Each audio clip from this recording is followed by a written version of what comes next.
दोस्तों, आज हम जिस मूवी के बारे में बात करने वाले हैं उसका नाम है गर्ल इन द पिक्चर। ये मूवी 2022 में रिलीज़ हुई थी।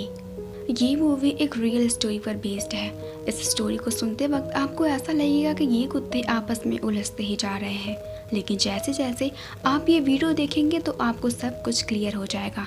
तो वीडियो को एंड तक ज़रूर देखिएगा। इस फिल्म के स्टार्टिंग सीन में हम रात के अंधेरे में एक कार में कुछ लोगों को जाते हुए देखते हैं। उन्हें मलबे में एक लड़की की लाश मिलती है, भूरे बालों वाली। जिसके बाद उस लड़की को हॉस्पिटल ले जाया जाता है और उसके घावों को देखकर पता चलता है कि इस लड़की के साथ कुछ बहुत बुरा हुआ है। यहाँ पर हमें इस लड़की के बारे में कुछ और बातें पता चलती हैं। इसका नाम है टोनिया ह्यूज। इसका हस्बैंड इससे बहुत साल बड़ा है और बहुत अजीब भी। उसका नाम है क्लैरेंस। एक बेटा है जिसका नाम है माइकल। टोनिया कुछ दिनों तक हॉस्पिटल में ही होती है, लेकिन फिर उसकी मौत हो जाती है क्योंकि उसकी हालत बहुत ख़राब थी। जिसके बाद टोनिया की दोस्त कैरन ने उसकी मॉम को बताया कि उसकी बेटी मर गई है, लेकिन उसकी माँ का जवाब ये था कि उसकी बेटी की मौत 20 साल पहले हो गई थी और वो उस वक्त सिर्फ 1.5 साल की थी। तो ये कौन थी जिसका नाम था टानिया? जिसके बाद ये मामला एक पुलिस केस बन जाता है और इस मामले पर इन्वेस्टिगेशन स्टार्ट हो जाती है। कैरन, उसकी दोस्त जो कि एक डांसर थी, उसका कहना था कि 1918 में टोनिया ह्यूज उसके पास रहने के लिए आई थी। कैरन का कहना था कि टानिया का ज़्यादातर ध्यान उसकी पढ़ाई में होता था और उन दोनों की सोच कहीं न कहीं बहुत मिलती थी। टानिया का बेटा माइकल उसकी जान था, लेकिन कैरन जो कि उसका पति था, उसके वजह से टानिया कभी भी अपने बेटे माइकल के साथ बाहर नहीं जा सकती थी। कैरन का ये भी कहना था कि उसने कई बार टानिया की पीठ पर बहुत सारी चोटें देखी थी, जिसके बारे में वो उसे पूछती भी है, लेकिन वो कुछ नहीं बताती। टानिया वहाँ से भागना चाहती थी, लेकिन वो ऐसा नहीं कर सकती थी क्योंकि माइकल उसकी जान थी और वो उसके बगैर कहीं और नहीं जा सकती थी और उसका पति उसके साथ कहीं बाहर भी नहीं जाने देता था उसे। टानिया को डर था कहीं क्लैरेंस उसके बेटे को मार ना दे। यहाँ पर हमें ये भी पता चलता है कि टानिया ह्यूज जिसकी मौत सिर्फ 20 साल की उम्र में हो गई थी।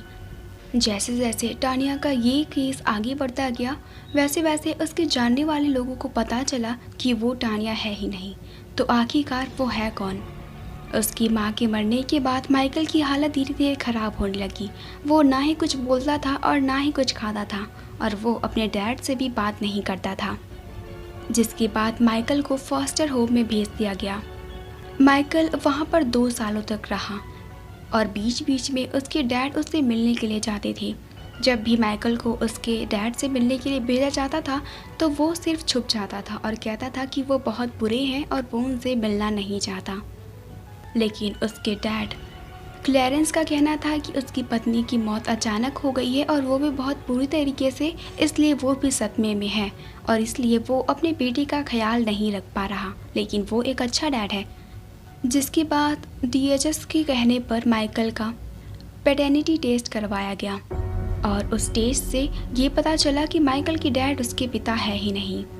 ये केस जैसे जैसे आगे बढ़ रहा था और उसमें ऐसी बातें सामने आ रही थी जो कि कभी सच थी ही नहीं। अब चूँकि माइकल के पिता यानी क्लैरेंस उसके डैड है ही नहीं, तो उसके पिता होने के सारे अधिकार छीन लिए जाते हैं। एक दिन कैरन, जिनके साथ माइकल रहता था, उनकी नज़र जाती है उनके घर के बाहर, जहाँ पर एक आदमी उन्हें घूरे जा रहा था और वो एक कार में था। डीएचएस से पता करने पर उन्हें पता चला कि ये आदमी उसका डैड है यानी कि क्लैरेंस। जिसके बाद अगले सीन में हम बिली को देखते हैं जो कि एक असिस्टेंट चीफ है। उन्होंने बताया कि एक बार एक आदमी स्कूल में गन के साथ घुस गया था और उन्होंने प्रिंसिपल को धमकी दी उसके बेटे को सौंपने के लिए। वो प्रिंसिपल को अपने साथ ले गया, जंगल में उसके हाथ पैर बांध दिए, जिसके बाद वो माइकल को लेकर वहाँ से निकल गया। जिसके बाद उन लोगों ने FBI से कांटेक्ट किया और ये न्यूज़ फैलती चली गई कि एक बच्चा स्कूल से गायब हो गया है। जिसके बाद FBI क्लैरेंस के बारे में जानना शुरू करती है। उनकी फाइलों से उसे पता चलता है कि क्लैरेंस का असली नाम क्लैरेंस है ही नहीं। उसका नाम फ्रैंकलिन डेलानो फ्लॉयड था। असल में उसने कई बार अपना नाम चेंज किया था। हो तो ये भी सकता है कि फ्रैंकलिन भी उसका असली नाम ना हो। आगे की स्टोरी में मैं क्लैरेंस को फ्रैंकलिन नाम से बुलाऊंगी, तो आप समझ जाना। पता चलता है फ्रैंकलिन का क्रिमिनल रिकॉर्ड भी है। 1962 में उसने एक लड़की को अगवा किया था।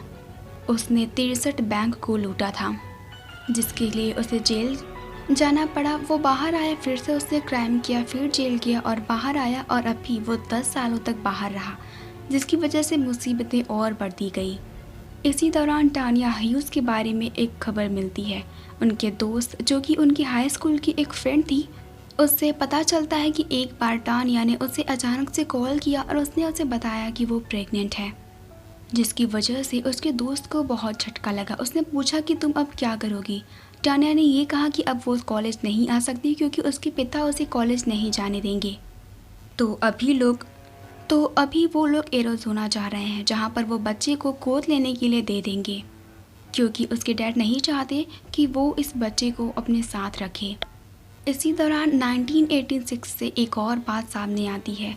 पता चलता है कि जिसे अब तक ये लोग टानिया ह्यूज के नाम से जानते हैं, उसका असली नाम सैरन मार्स, और जिसे अब तक ये लोग कैरेंस यानी कि टानिया ह्यूज के हस्बैंड के नाम से जानते थे, उसका असली नाम वॉरेन मार्शल है।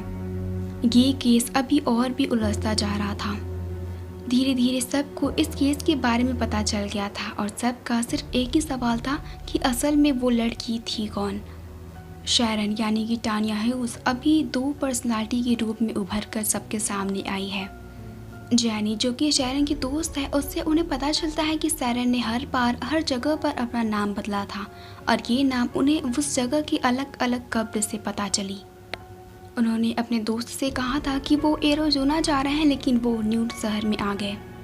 जिसके बाद मिकेल, जो कि माइकल की एक बेबी सिस्टर थी, उससे पता चलता है वॉरेन के इरादे शैरन को लेकर बिल्कुल भी ठीक नहीं थे, और वहाँ पर उन्होंने ये बताया था कि शैरन उनकी बेटी है और उसका बेटा माइकल। शैरन को ये सब बिल्कुल भी पसंद नहीं था। वो वहाँ से भागना चाहती थी, लेकिन माइकल की वजह से वो उनसे पीछा नहीं छुड़ा पाई, और एक दिन वो लोग अचानक से ही गायब हो गए। ये केस सुलझने में बहुत वक्त ले रहा था, और अभी डेट थी 1994। सबको पता था कि शैरन की मौत 20 साल के अंदर ही हो गई थी, यानी कि 1990 में, और उसका जन्म हुआ होगा करीब 1969 या 1970, और वही वॉरेन 1973 तक जेल में था, यानी कि वो शैरन का असली पिता हो ही नहीं सकता। पहले तो हमें ये पता चला कि वॉरेन की पत्नी शैरन है, और फिर बाद में ये पता चला शैरन उसकी बेटी है, और अभी 1994 में सबके सामने ये बात आ रही है कि शैरन वॉरेन मार्शल की बेटी थी ही नहीं। वॉरेन पर पहले से ही किडनैपिंग के केस लगे हुए, इसी दौरान उसने उस बच्ची को किडनैप कर लिया हो। वो वॉरेन के साथ 15 सालों तक रही, जिसका नाम ना ही अभी शैरन है, ना ही टानिया ह्यूज। तो अभी ये सब कुछ जानकर सब लोग बहुत घबरा गए थे, क्योंकि ये केस अभी और भी उलझता जा रहा था। सबको माइकल की फिक्र थी, क्योंकि अभी तक वो नहीं मिला था। शायद अभी उसकी जान भी खतरे में होगी। जो पैट्रिक, जो कि FBI के एक एजेंट थे, उन्होंने एक प्लान बना। उन्हें पता था कि वॉरेन हर जगह पर जाता है और हर जगह वो अपनी पहचान बदलता है, इसलिए अब उन्होंने उस पर नज़र रखना शुरू कर दिया, जिससे उन्हें पता चला कि उसने लुईविल, केंटकी में वॉरेन मार्शल के नाम से एक लाइसेंस बनवाया है। जिसके बाद वो लोग वहाँ पर जाते हैं। वॉरेन पकड़ा जाता है, लेकिन माइकल उसके साथ नहीं था। इवन जब भी उसने टिकट ली थी कहीं जाने के लिए, उन्होंने सिर्फ एक ही पर्सन के लिए टिकट ली, यानी इन सभी सालों में माइकल उसके साथ नहीं था। तो माइकल अभी कहाँ है? जब वॉरेन से माइकल के बारे में पूछा गया तो वो सिर्फ उल्टी सीधी बातें कर रहा था।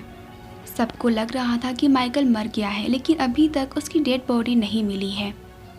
वॉरेन पर माइकल के कत्ल के जुर्म में केस नहीं किया जा सकता था, क्योंकि अभी तक उसकी बॉडी नहीं मिली। लेकिन वॉरेन ने पहले भी कई गलत काम किए थे, जिसकी वजह से उस पर केस किया गया, और शैरन मार्शल के कई दोस्तों ने उसके लिए गवाही दी, जिसकी वजह से वॉरेन को 52 साल की सज़ा। जिसके कुछ दिनों बाद हमें एक और बात पता चलती है कि वॉरेन अचानक से फ्लोरिडा से क्यों भाग गया था, क्योंकि वहाँ पर उसने शैरन के साथ काम करने वाली लड़की शेरिल की कत्ल की थी। फ्लोरिडा से भागने के बाद उसने तुरंत ही शैरन से शादी कर ली, क्योंकि उसे पता था पुलिस वालों को ऐसे आदमी की तलाश है जिसकी एक बेटी है और उसकी बेटी का एक बच्चा, न कि एक आदमी जिसकी एक बीवी है और उसका एक बच्चा। तो अभी ये बात पता चल गई है कि शेरिल की मौत के पीछे वॉरेन का हाथ था, तो कत्ल करने के जुर्म में उसे मौत की सज़ा सुनाई जाती है।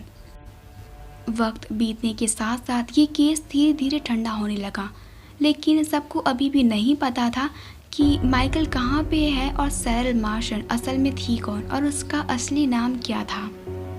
2002 एक ऑथर, उन्होंने बताया एक बार उनके एक दोस्त ने उन्हें एक तस्वीर भेजी थी जिसमें एक लड़की की फ़ोटो थी और उसके नीचे लिखा था कि इस लड़की का किडनैपर पहले इसका डैड था, जिसने फिर उसे शादी की और उसका कत्ल कर दिया।